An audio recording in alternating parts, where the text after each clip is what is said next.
Приветствую! Хочу поделиться моими восторженными впечатлениями об очередной моей покупке на Озон Buy и рассказать о моей новой Wi-Fi PTZ камере видеонаблюдения. Ранее я уже дважды приобретал камеры в таком же корпусе в официальном магазине Bezdar на AliExpress. Первая уже почти 4 года установлена на даче и успешно работает в различных климатических условиях, но с условием, что требует обслуживания, как то протирание линзы, которую я еще ни разу не делал, и иногда перезагрузка камеры, и именно из-за нестабильной работы маршрутизатора. И на этом все. Хотя по современным меркам устройство этой камеры довольно простое и подобно электронной игрушке. Ну и возможно поэтому она надежная. Очередную камеру купил уже на торговой площадке Озон Buy, которую я потихоньку начинаю осваивать. Что меня поражает, это доставка на третий день с момента оплаты. Пункт выдачи заказа от меня недалеко, и там никогда не бывает очереди. При получении не требуется предоставлять паспорт, а только штрих-код заказа в приложении на смартфоне. Оплатил 2657 российских рублей с бесплатной доставкой. Или чуть более 91 белорусского рубля. А это почти 30 долларов, что на 2-3 доллара дороже камеры с такими же характеристиками на AliExpress. Но срок доставки на Озон Buy не месяц, а всего 3 дня. Получил камеру видеонаблюдения именно вот в таком виде, в этой коробке, не запечатанной, без внешней упаковки. И коробка абсолютно такая же, как и на AliExpress.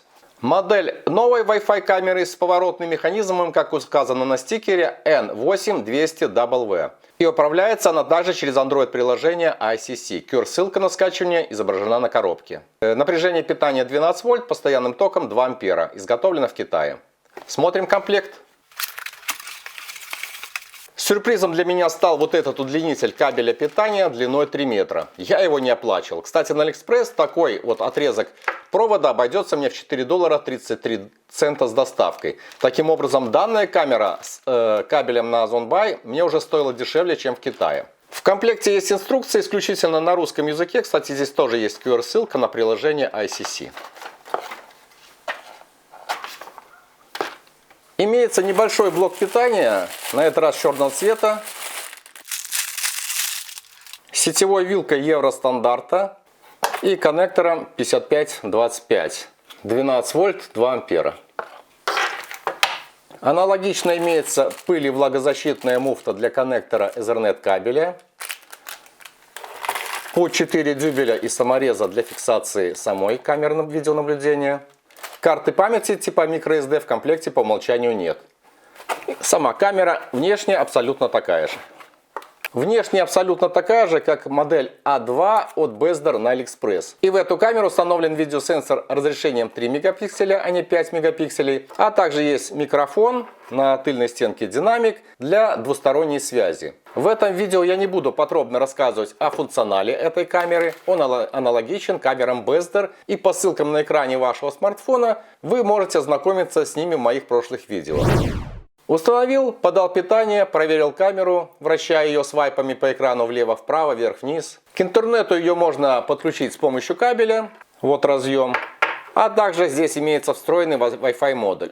Информацию камера записывает на карту памяти типа microSD, который устанавливается в слот под резиновой заглушкой снизу. Вот этот слот, установлю сюда карту памяти. Защелкой. А также за дополнительную абонентскую плату можно сохранять информацию на облачном сервере. Рядом находится кнопка Reset. Если ее удерживать в течение 10 секунд, то камера обнуляет все настройки, включая подключение к маршрутизатору. То есть полностью все отключается. А если на эту кнопку нажать последовательно 3 раза, то камера переходит в режим Wi-Fi точки доступа. И со смартфона можно подключиться к ней непосредственно, минуя роутер.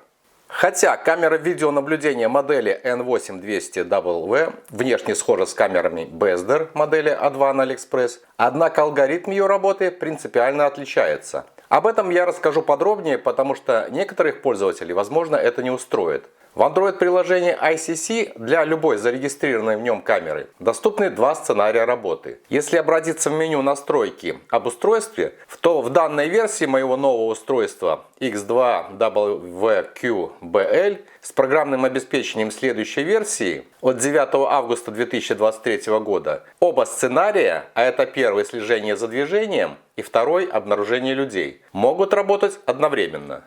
А в версии R80X50PQ модели A2 с AliExpress со следующей прошивкой от 8 июня 2021 года При включении сценария отслеживания движения выводится уведомление о том, что невозможно одновременно включить обнаружение людей и отслеживание движений. Соответственно, выявил несколько отличий в алгоритме работы новой камеры видеонаблюдения, приобретенной на Озон Buy. А таковых различий получилось 4. Первое. Если одновременно включить оба режима обнаружения людей и отслеживания движений, то камера, заметив людей, следит за их движением, вращаясь за ними, и присылает пуш-уведомление с названием обнаружения людей, при этом создавая видеозапись на карте памяти. И полностью игнорирует движение автомобилей, не уведомляя о них. При втором сценарии, когда включено только обнаружение людей, а отслеживание движения выключено, камера стационарная, она не вращается и контролирует ситуации на заданной территории. При этом она извещает пуш-уведомлением об обнаружении людей и также игнорирует движение автомобилей. То есть подобно первому варианту, только не вращается за людьми.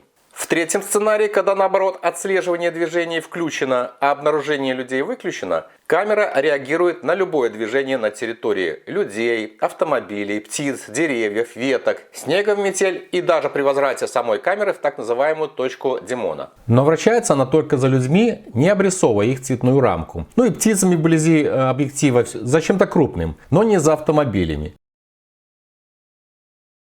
При этом пуш-уведомление о обнаружении людей камера не высылает, а только обнаружение движения. Если в пункте отслеживания движений задать эту точку Димона, то камера через 5 минут всегда будет возвращаться в это положение. И при четвертом сценарии, в котором оба пункта выключены, камера стационарна и контролирует конкретную территорию. Она не реагирует на людей, а только на движение автомобилей по территории. Но за ними она не вращается. Она делает запись и присылает пуш-уведомление с названием обнаружения движений.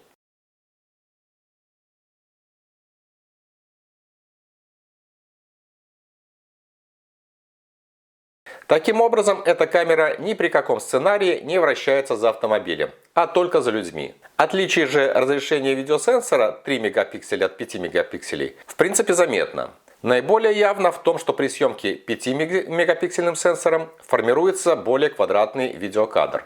Конкретно 3-мегапиксельный сенсор снимает, например, 17-секундный видеоролик разрешением 1920 на 1080 пикселей с соотношением сторон кадра 16:9. При этом он занимает 1,8 мегабайта объема на карте памяти. А 5-мегапиксельный сенсор снимает, например, 16-секундный видеоролик разрешением уже 2592 на 1944 пикселя и занимает в 3 раза больше объем. 5,3 мегабайта. И, конечно же, изображение при этом четче.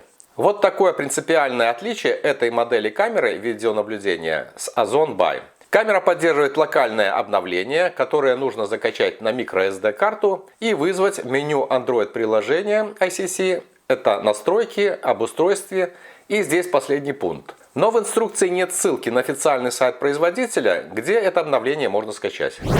В общем-то, вот этот комплект — это отличный инструмент для видеонаблюдения за $30 с подарком в виде удлинителя кабеля питания и 3-дневной доставкой на Озон Buy. Рекомендую. Все ссылки на камеру в описании видеоролика. Всем хорошего дня, до встречи на канале. Пока!